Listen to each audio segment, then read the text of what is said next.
Hello everyone, welcome back to another episode of Over Easy. My name is Manny, in case you're new here, or welcome back. Hope you're doing amazing on the day that you're listening to this, and hope you're having a good start to the week.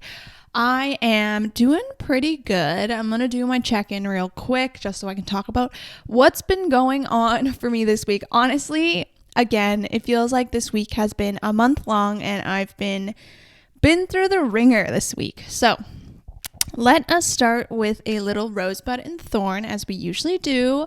Rose is a good thing, but is something I'm looking forward to, and thorn is something that's not so good that has happened to me this week. Okay, my thorn, I'm going to start with that first because it's quite obvious for me. My thorn this week is I had a bit of a family medical emergency this week, which was honestly quite scary. It was probably the most serious family medical emergency that has ever happened in my entire life, pretty much.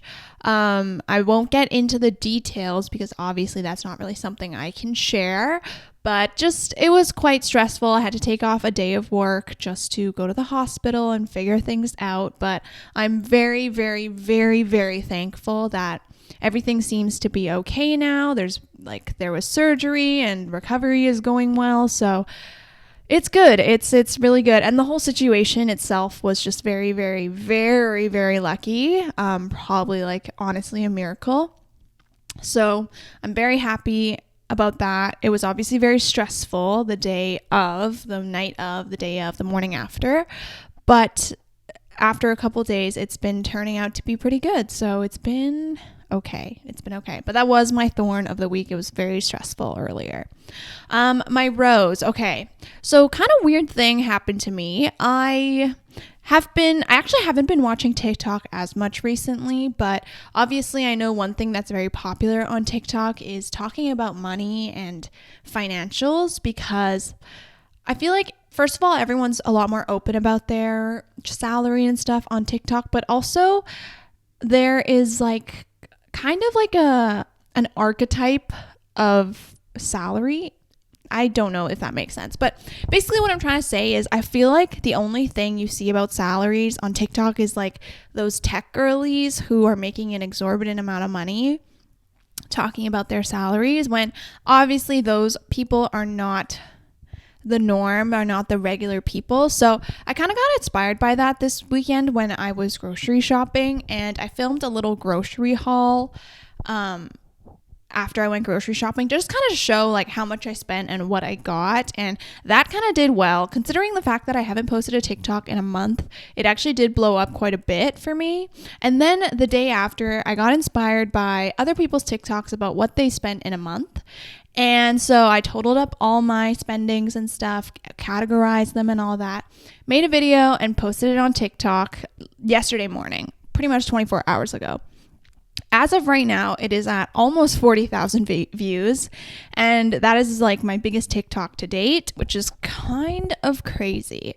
But obviously that's a cool thing because I've never had this kind of TikTok blowing upness, but it actually also has been kind of a little bit weird to deal with because there's a lot of people who are asking questions and commenting, which is totally in their right because obviously they're just curious. But I don't know, I feel I'm do I need to answer? What should I do? Blah, blah, blah. I've never had this happen before, so I don't know what to do. So yeah, it's been a little bit odd, but it was really cool to see that happen. And my main goal is really just to be more transparent about what people are able to earn and what people are able to spend and stuff. So that's kind of what my goal was when I was posting that video, and it definitely did that. Let's just say that.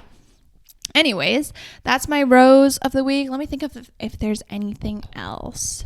Another rose of the week work-wise was just that I feel so capable. I feel so good at my job, and it's been really nice. So I've been interacting with clients a little bit more this week, and I don't know, the clients were saying that I was doing a really good job and stuff, so it felt really nice to hear that because obviously I'm a words of affirmation girly, and So it was really nice to hear that. And for Bud, let me think. Oh my God, I know my Bud has been the same for the last 2 episodes, and it's going to be the same today.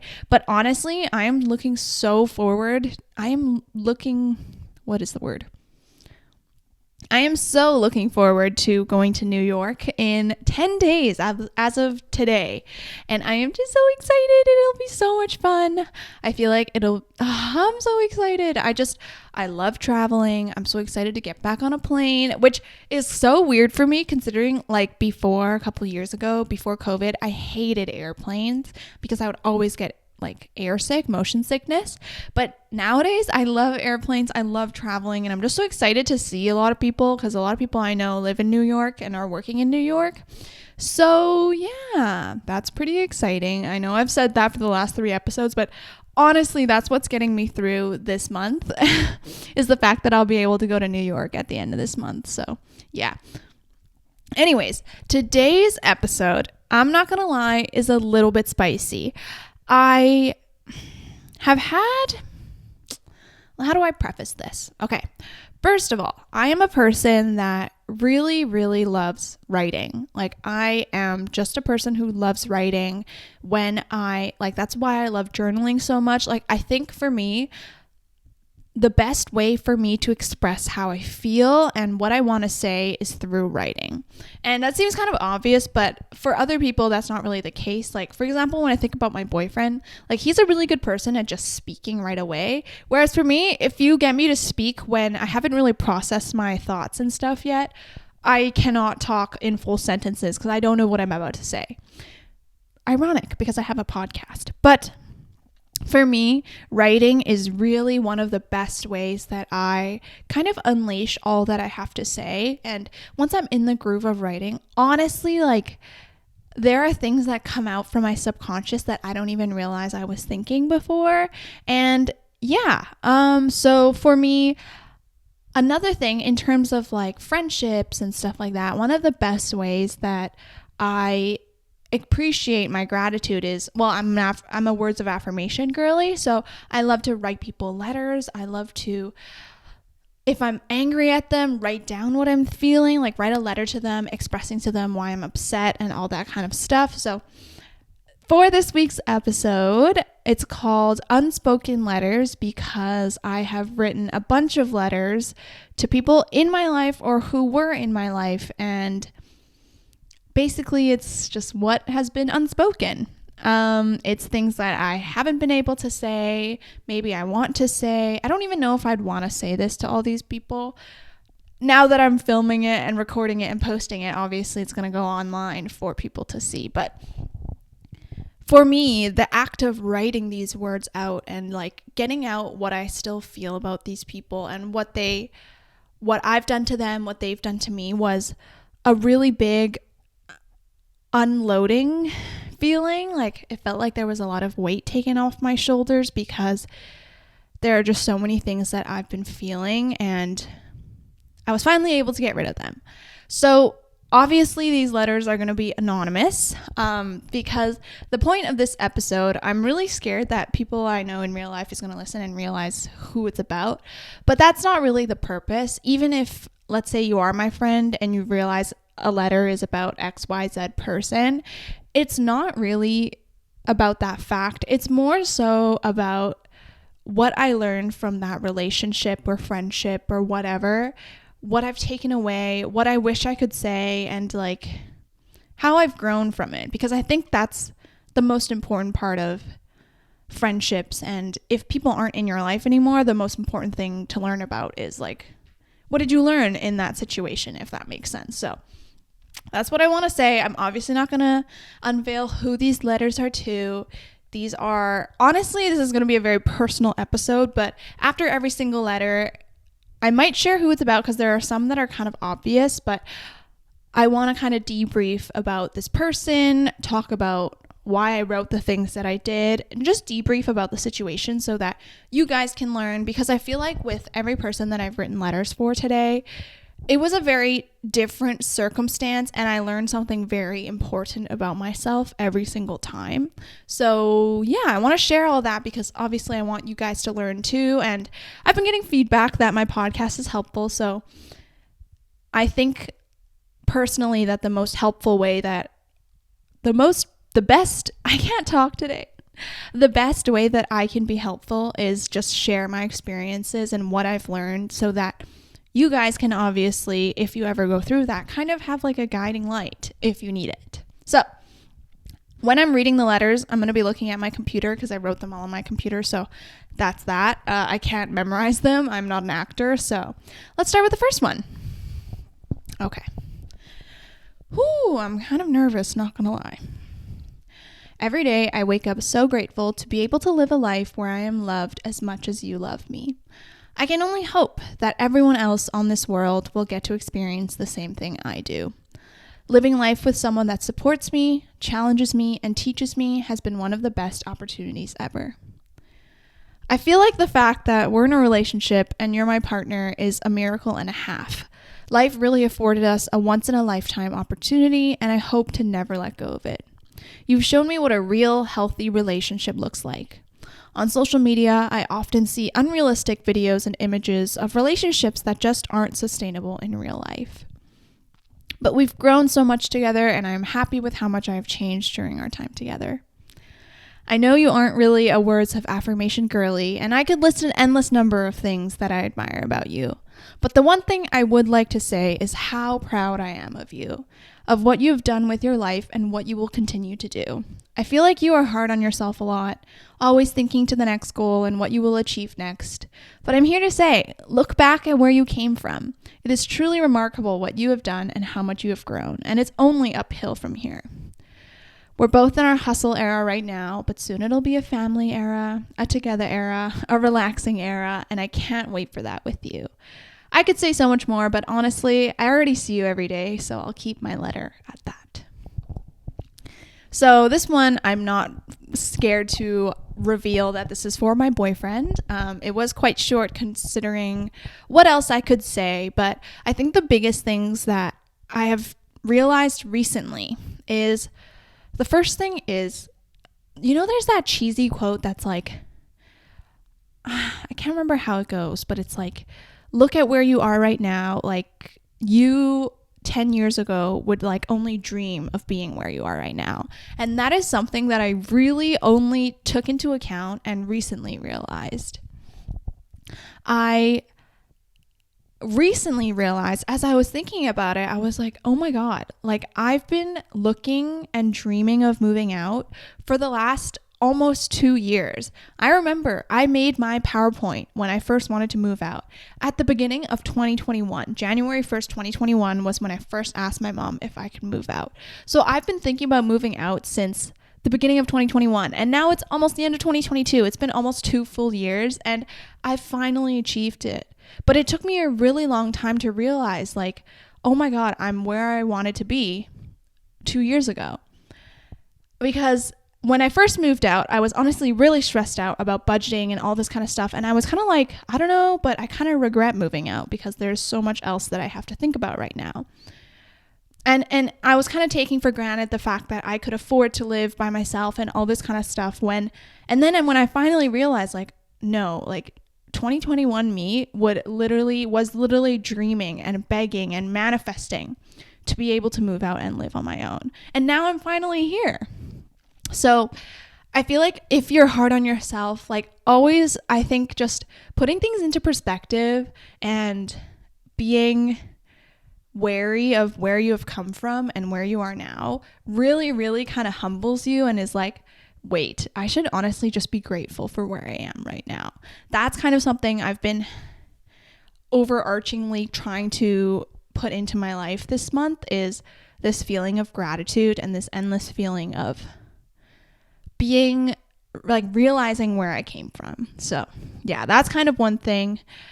Yeah.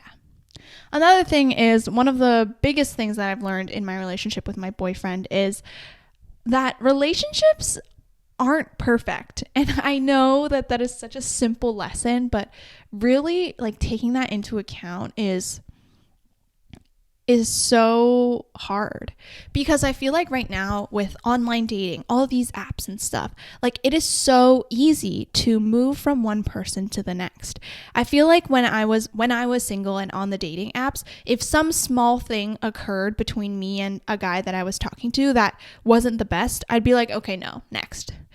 I didn't even give them a second chance because I didn't want to. When in reality, in real relationships, I feel like you're going to have to go through so much more with your partner. And it's really a test of if you can commit to all these different obstacles that you're going to have to go through with your partner.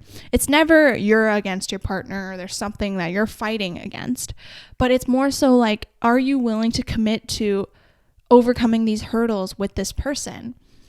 And that is something that I realized. And so even though when things get hard and my boyfriend and I fight and all that, or get upset at each other, or we're like not happy or something like that, I realized like, no, like I've chosen this person to work with and collaborate with to build a life that we want to together.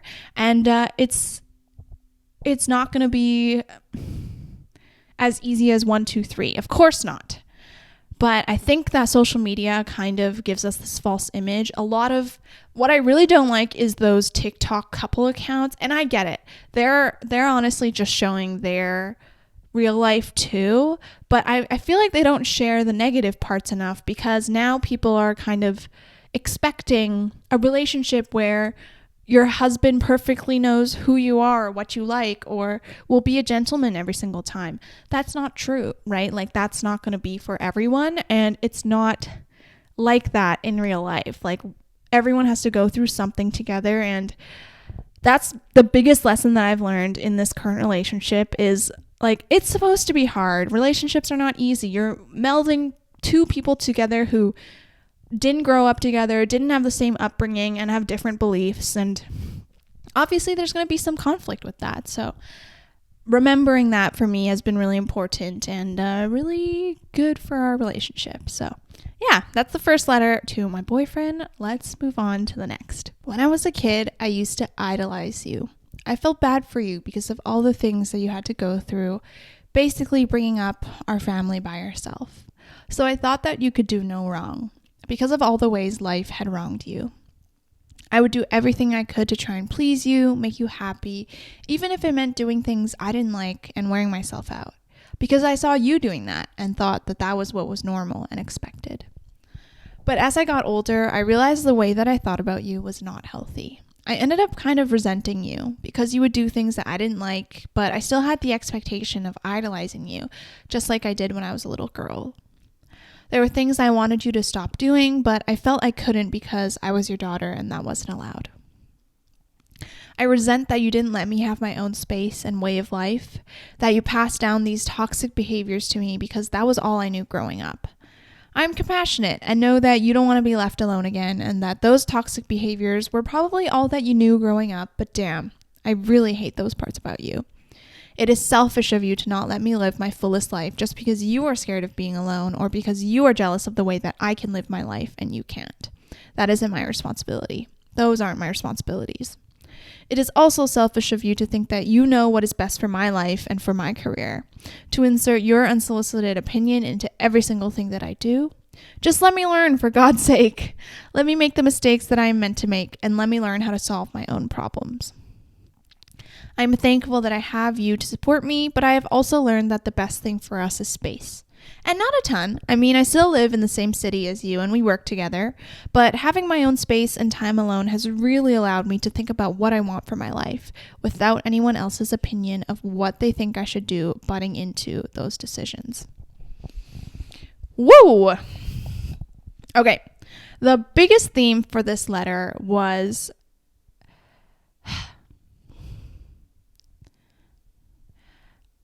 the biggest, not theme, I guess I could say idea. The biggest idea for this letter is that growing up, we are all kind of brought into a certain way of thinking, whether that be because our parents think that way or teachers think that way. Like, obviously, we learn from people that we grow up with, the adults that are around our life. And so these thoughts that they have are kind of subconscious and get passed down to us. But So I've kind of gone through my entire life with thoughts like that, and just kind of accepting the way that things are without really considering if things could change or what that would look like. But I have realized this year that, the things that the way that things were doesn't mean that they have to be that will have to be the way they will be forever. Let me repeat that. The way that things were doesn't mean that that will have to be the way that things will be forever. So just because it was in the past doesn't mean it has to continue on into your future. I'm kind of reminded of It Ends With Us with Colleen Hoover. Just because something was a certain way doesn't mean you have to cycle through that forever and pass that down to your children. You can be the one to end the cycle and stop. One reason why I kind of really started considering that the things that I had been brought up to learn were wrong or not the best was when I was in my first relationship, which I will talk about a little bit later. I had realized, or actually no, it wasn't even in my first relationship. It was after my first relationship, after I was single again and stuff like that. As I was reflecting and getting into my self-improvement era, I realized a lot of things that I did were extremely toxic and not the best for a healthy relationship.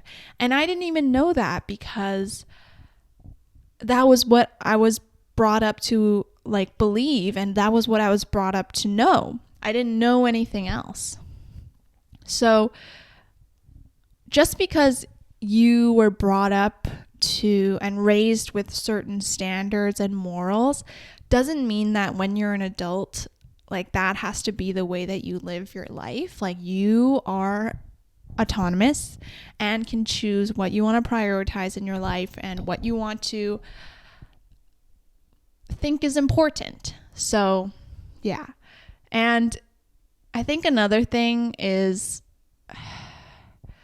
in Asian families and standards, we are always taught to idolize our elders and always respect them. And by all means, I think that is a great thing.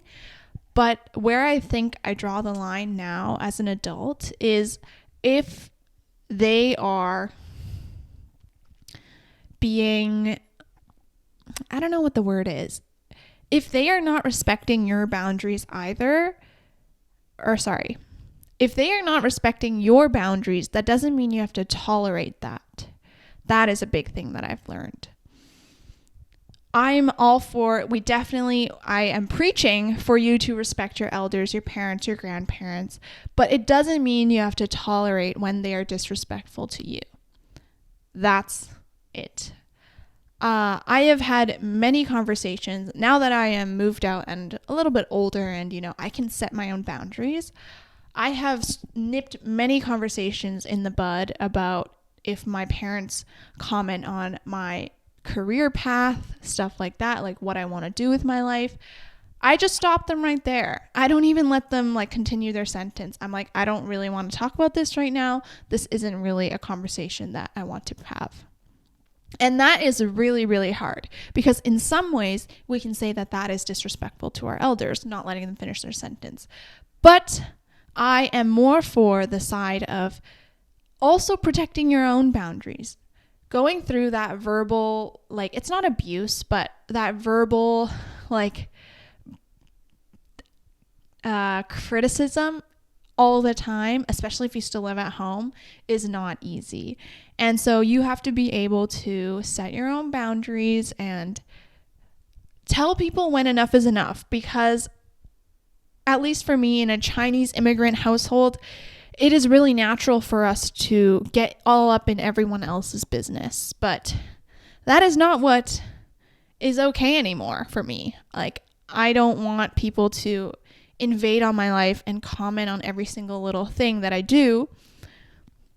That's just not something I will tolerate anymore. And that's something I make very clear. And yeah, and it might ruin or lessen your relationship with your parents, but they also have to learn that, first of all, it's your life. You're their kid, but it's your life. and you want to make the decisions for it. And also, we're kind of in a different way of life now, and that's also really hard for us to understand. Like, I'm sure when I have kids, it's going to be different from now, and my kids are going to be like, that's not how things are done nowadays. But I won't know because I was grown up in 2022, right? Like, I wasn't grown up in 2042 or something like that. I don't know. So to be compassionate towards that too, like, you know, the norms are a little bit different now and people have different priorities. Bring that up nicely. Don't be rude, but also be clear with your boundaries and what you want to say. So that is the second letter. Moving on. The third letter is a little bit shorter. From you, I learned boundaries and how much I need them in my life. Looking back at my life, I used to be someone who would do anything for others, and not because I wanted to fit in. I felt like I had to because that was what you were supposed to do as a friend. But I realized that prioritizing myself and my boundaries is the key for me to live a happy life. This one's pretty simple. Idea is very straightforward. I used to have a lot of friends, not that they would always impede on my boundaries. It was that I didn't set them firm enough. Like, how can I expect people to respect my boundaries if I don't even make it clear what my boundaries are? And I had an idea at the time of what I wanted my boundaries to be, but I didn't know how to vocalize it, how to put it into action and stuff like that. And it's not easy. You're not going to know how to do that every single time or like at the beginning of your life, especially if we weren't brought up that way. My parents weren't the best at setting boundaries, so I didn't really know how to set boundaries. But through therapy, I have learned and I have realized that, you know, boundaries really are key. One example now, or one example from before that I would never do now is, for example, in high school, we were always very impulsive, especially when we first got our driver's license. Like, my entire age group, we were all like, oh my God, we can drive anywhere now, blah, blah, blah. Like, let's hang out every single day. And so there'd be a lot of impulsive hangouts, like, let's go here right now. And to be honest, like, there were times when I was already in bed getting ready to sleep. And then I would get the message like, oh my God, let's head out right now. Instead of being clear, like, no, I need to prioritize sleep today, I would do either of two things. One would be, I wouldn't even respond to the message. Even though I have seen it, I would not open the message so that, you know, the little red notification is not there. And so I wouldn't have to deal with it. That's one way I would deal with things. Or the other thing is just, I would end up going out. Even though I really didn't want to, that was just what I ended up doing because I felt like I couldn't say no. So both of those options are not very good. The first one, because you're never going to learn how to face saying no or being uncomfortable. Like, being able to say no to people, especially your friends that you are close with, is really hard, especially if they are very excited about something and you aren't. But that doesn't mean you have to go with what they're going to do, and that doesn't mean you have to go with every single thing.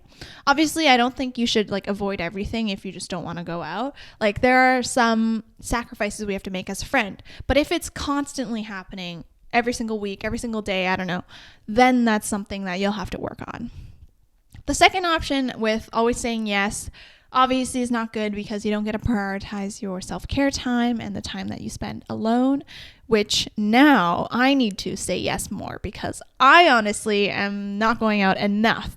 So we'll work on that. But yeah, one of the biggest things I've learned in my young adult life since graduating high school is setting boundaries, because that was something I did not know how to do growing up, and I just wasn't able to until I finally realized, like, the only person that's not benefiting from if I don't set boundaries is me, which kind of sucks. So yeah. All right, on to the next one. I genuinely do hope that you're doing well, that moving away has given you what you wanted in life, because I know that when we were friends, you weren't pleased with how life was going. I wonder if you still value your grades at school as much, but knowing how you were before, I wouldn't be surprised if you still do. Sometimes I miss the time that we were still friends. I miss the adrenaline of the impulsive decisions we would make together, the late night laughs and discussions we'd have. But I also know that being friends with you unleashed a lot of bad traits in myself that I'm glad I don't have anymore. At the time we were friends, my habit of comparing myself to others was at an all-time high, and you contributed to it too, making it seem like academic validation and social comparison were the only metrics of success in this world. But now that I've graduated, we're not friends anymore, and I've had time to learn, I know that that's not the case, and I hope you learn that too. Academic validation only benefits those who are able-minded and able-bodied enough, and does not even include all the little quirks and characteristics that make all of us humans unique. And I think that's why I try to stress that to all my students that I teach, because I've seen what can happen when academic validation is the ultimate decider of happiness. Sometimes I wonder what would have happened if we were still friends. Realistically, I think our friendship would have fizzled out after you moved away, but I wonder if I really would truly be happy. I didn't like the way that we gossiped about other people, making jokes at other people's expense, and taking advantage of them when they were weak. I truly am ashamed of those things, and I wish I could take them back, even if they were just things said in private. So while I'm sad that we're not friends anymore, I think it was for the best, and I'm wishing you the best. I would love to talk sometime again, but I know that the way things ended weren't the best, and you aren't the type to message first. And that's on that. Okay, so this letter... I think I've said most that I needed to say when I was writing the letter, but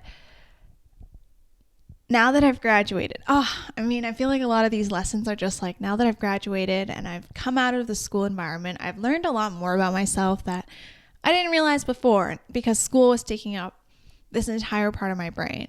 But just know that if you're in school right now and maybe you feel like it's not for you and it's not the best thing you could be doing with your time, school isn't for everyone, and school is not the way to success. There are so many different ways to success, and success also looks different depending on what you want in life. So, of course, school is not going to be the be-all and end-all. So just know that. I realize I've been chatting for quite a bit, and I still have a number of letters that I want to go through, so let's keep going to the next one. Man, there are a lot of things that I've learned from you. Honestly, I know that we had a lot of good times together, but for some reason, my brain has blocked them out.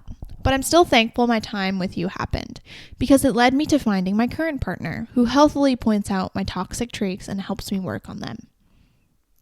I was really toxic to you, and I apologize for that. One thing that I regret is the fact that what you remember of me now is probably nothing like the person that I have become. But that is life, and I can't change the way you perceive me. Maybe you don't even think about me anymore, which is honestly fair.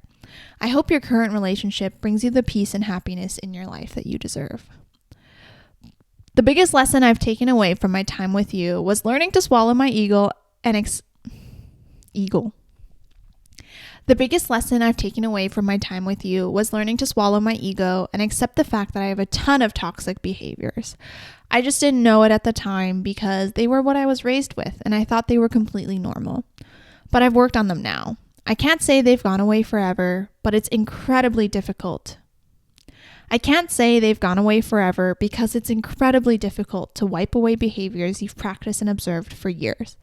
But I admit that I am not perfect and I have flaws and that I wasn't the best towards you. I think one of the main reasons I ended the relationship quite unhappily was because of my lack of communication, or more so, our lack of communication. It felt like, although we were partners, I wasn't able to speak honestly to you without being judged, brushed off, or antagonized. I'll tell you one example that has stuck with me ever since because it hurt that much. I remember in my first year of university, I had no idea what I wanted to do. I felt like studying was pointless and that there was nothing that piqued my interest enough to declare a major in. But I had an idea. I wanted to open a daycare, one that specialized in infants with special needs. And for once, in that whole year, I had thought about a career path that actually sparked ambition and drive in me again. And I was so excited to tell you about this unique idea, hoping that I would be met with endless support. But no, you told me my dreams would not be achievable and that they weren't worth working towards. And I get it. We were raised differently and we have different interests. You are a man in STEM and you had the mindset that jobs in STEM were the only ones worth pursuing. But damn, not being met with support after such a tough semester was like walking into a huge wall and not being able to stand up again. But it's okay, because I have learned to be my own cheerleader. I felt like during the time we were together, I was making a lot of decisions for you and your perception of me. When I finally learned how to make decisions for myself and for my own happiness, I felt and still feel so liberated and have never felt better. So thank you for what we went through. I am thankful to have experienced it so that I could learn and become the person I am now. One day, I hope we stumble across each other at a coffee shop or something so that I can know how you're doing and we can finally interact healthily. But that is something that may come or may not. Once you learn how to be your biggest cheerleader and you don't need to rely on the validation from others or the validation from school or validation from your parents, it becomes the best feeling ever. And my cheerleadingness does teeter quite a bit. Some days I feel like I'm on top of the world, and other days I feel like I don't know what I'm doing, and that is completely normal. But the biggest takeaway is that you can't expect to rely on others around you. And I know that sucks to hear, like, oh, I will never be able to fully rely on my boyfriend to make me happy and stuff. But that's like normal, right? We don't want to rely all our happiness onto this one person. You need to be able to advocate for yourself, cheerlead for yourself, figure out what you want to do based on what you need in your life. And this is all completely easier said than done, but it is something that I have learned that has really, really improved my life and just made me happy. Yeah. Now that I'm like kind of reading these letters and thinking about all the past memories that I've had and just like who I was before, I've realized that I really have changed a lot in terms of my mental, and it is really, really nice to see. And I think also one big thing is like being able to recognize that is a really big accomplishment as well. I feel like we're so cattled. Does that make sense? Like, I feel like we're like herds of cattle, like being pushed into thinking that we always have to be hard on ourselves and we can't talk positively about ourselves and stuff like that. But it's like, if you don't do it, who will? And we all deserve like positive thoughts in our life, in our mind, in our brain. So why not do it for yourself? Let's speak together, okay? I want you to think about what you've done that has made you proud over the last week. Maybe it was cooking a new recipe at home. That was something I did too. Maybe it was working a little more efficiently at work. Maybe it was working out at least one time, going for a walk, wearing a cute outfit that you didn't think would go together but actually looks really good, doing your eyeliner a little bit more on fleek this week. There are so many little wins that we can celebrate, and that I think we've been kind of pushed to be like, oh, that's whatever, like that's what's expected of us. But no, like let's take those moments and be happy for them, give them the moment that they deserve, because they do deserve a celebration as well. And let's not forget that, these kinds of things are not easy. Yeah. So I feel like when you're young, it's also a lot easier to rely on high school partners and stuff to be happy and rely on them for validation. But as you get older, that is something we want to steer clear of, because obviously we want to live our own life and live a life that doesn't have to rely on someone else. Because as sad as it is, like the only person that you're going to have your entire life is you. So you're going to have to learn how to rely on yourself, whether that be to cook and clean and eat and make money and stuff like that. Or it's for the mental, like talking positively to yourself, working towards your goals, setting aside time for you to take care of yourself. These are all things that we have to learn how to do ourselves. And that's also a part of why adulting is so hard. Like no one talks about it, but we're expected to do so much and we're never really taught how to, which is not great. All right, let's move on to the next letter. Are you truly happy? You're one of the people that I think about, and I wonder whether the decisions you have made are really for yourself or for some other reason. And there's no judgment. I want people to live their best life. I don't care what you choose as long as you aren't hurting others. But I do want all my friends to follow a life path that brings them joy and fulfillment. So does your path do that for you right now? I wish that you would be more vulnerable, just in general. And I know that's not my decision to make for others. If it was up to me, we'd all be sharing our greatest fears and childhood traumas right when we meet. But it seems like with you, I still have no idea who you are, even though we've been friends for almost a decade. And to me, that's kind of sad. All I can say is that you don't have to have your guard up all the time. There are people here to support the real you, whatever that might look like.